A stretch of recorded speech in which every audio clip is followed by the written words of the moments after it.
నమస్తే, welcome to సినీ ముచ్చట్లు with Samrat in తెలుగులో. ఈ రోజు మనం మాట్లాడుకోబోయే వ్యక్తి ఒక ఇండియాకే కాదు వరల్డ్ కి తలైవాలా మారిన వ్యక్తి. సిల్వర్ స్క్రీన్ కి అంటే మన సినీ స్క్రీన్ కి ఒక సూపర్ స్టార్. ఆయన స్టైల్లే వేరు, ఆయన రూటే వేరు, నోట్లో సిగరెట్ పెట్టిన స్వాగే వేరు. ఇప్పటికీ ఆ స్వాగ్ ఈ జనరేషన్ పీపుల్ కి కూడా ఒక ఇన్స్పిరేషన్ గా మారింది.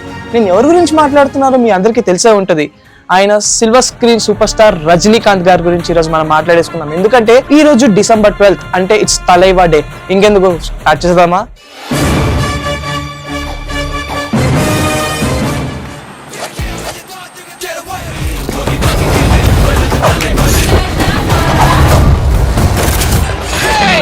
నన్ను ఎక్కడో చూసానన్నావుగా,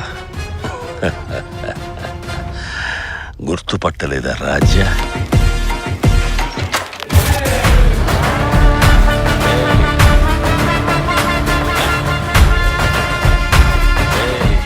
ఎపిసోడ్ లో మనం super star Rajinikanth birthday special గా ఈ స్వాగ్ ని తలుచుకుంటూ డిసెంబర్ 12 అయితే ఎంజాయ్ చేసేద్దాం. డిసెంబర్ 12 అంటేనే రజనీకాంత్ గారి డే, తలైవా డే. అండ్ ఇప్పుడు ఆయన 75 years కంప్లీట్ చేసి రజనీకాంత్ గారు ఇంకా అదే స్వాగ్ అదే స్టైల్ తో మనల్ని ఇన్స్పైర్ చేస్తున్నారు. బెంగళూరులో ఒక చిన్న ప్లేస్ శివాజీరావు గైక్వాడ్ గా పుట్టిన ఆయన రజనీకాంత్ గారు బస్ కండక్టర్ నుంచి సూపర్ స్టార్ గా రేస్ అయ్యి ఆ జర్నీయే ఒక సినిమా స్టోరీ లాగా అనిపిస్తుంది. అపూర్వ రాంగంగల్ తో డెబ్యూట్ గా ఇచ్చి ముందూర్ ముదీచుతో ఒక యూనిక్ స్టైల్ ని మనకి పరిచయం చేశారు. ములుం మలరుం లాగా ఇన్స్పిరేషనల్ యాక్టింగ్ మనకి పరిచయం చేసి ఆయనలో ఉన్న రజనీకాంత్ ని మనందరికి చూపించి ఆ సినిమాలతోనే తలైవగా మారారు. భాష, అన్నమలై, తెలపతి అండ్ పెద్దయ్యప్ప ఈ మూవీస్ తో ఆయనకి ఫ్యాన్స్ ఫాలోయింగ్ కల్ట్ అనేది క్రియేట్ అయ్యింది.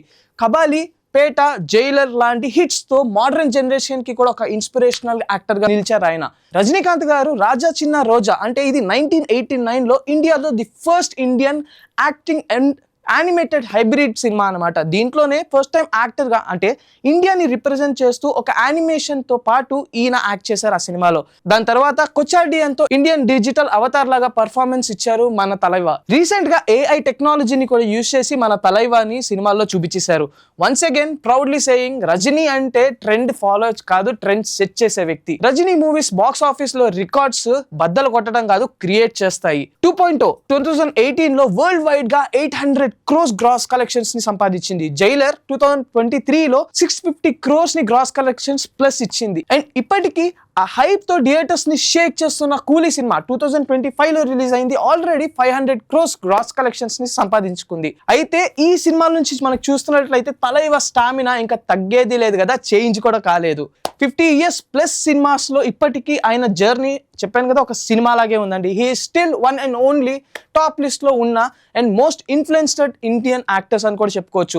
Super star and audience pull లో ఇంకా మ్యాచ్ లేకుండా 170+ మూవీస్ లో యాక్ట్ చేసిన ఏకైక వ్యక్తి ఆయన. పద్మభూషణ్, పద్మ విభూషణ్, దాదా సాహెబ్ అవార్డ్స్ లాంటి హైయెస్ట్ హానర్స్ గెలిచిన వ్యక్తి ఆయన. టుడే తలైవా 75th బర్త్డే సందర్భంగా సినీ ఇండస్ట్రీ మొత్తం విషస్ తో ఫైర్ లాగా మారింది. థియేటర్స్ లో నరసింహ రీ రిలీజ్ తో అన్ని స్పీకర్స్ ఏంటి థియేటర్స్ కూడా హల్చల్ చేస్తున్నాయి. వరల్డ్ వైడ్ మొత్తం ఫ్యాన్స్ అందరూ సెలబ్రేట్ చేసుకున్నారు మన రజనీకాంత్ గారి బర్త్డేని. రజనీ అంటే కేవలం సినిమా కాదు, అదొక యాటిట్యూడ్, అదొక స్టైల్. ఆయన రూటే వేరు, ఒక్కసారి చెప్తే 100 సార్లు చెప్పినట్టే అన్న వ్యక్తి. ఈ బర్త్డే స్పెషల్ తో మనం ఒక్కసారి ఆయన జర్నీని గుర్తు చేసుకుందాం. బస్ కండక్టర్ నుంచి ఒక సూపర్ స్టార్ గా ఎదిగిన వ్యక్తి మన రజనీకాంత్. రజనీ స్టైల్ అంటే ఎఫర్ట్లెస్ గా స్టైల్ అండ్ సింపుల్ గా లైఫ్. హ్యాపీ బర్త్డే తలైవా గారు, మీ జర్నీ ఇంకా మాకు ఎన్నో సినిమాలు ఇవ్వాలని కోరుకుంటున్నాం. అండ్ ఫైనల్లీ ఆయన చెప్పిన ఒక మాట మనకి లైఫ్ లెసన్ లా ఉంటుంది. కష్టపడందే ఏది రాదు, కానీ కష్టపడకుండా వచ్చింది ఎప్పటికీ ఉండదు అనే మాట ఇప్పటికీ చాలా మందికి లైఫ్ లెసన్స్ లా మారింది. మరి ఇంకేంటి, మీలో ఎంతమంది జైలర్ 2 గురించి వెయిట్ చేస్తున్నారు? జైలర్ 2 లో రజనీ స్వాగ్ ని స్టైల్ ని ఎంతమంది చూడాలనుకుంటున్నారో కామెంట్ సెక్షన్ లో చెప్పేయండి. అంటిల్ దెన్ తలైవా, హ్యాపీ బర్త్డే.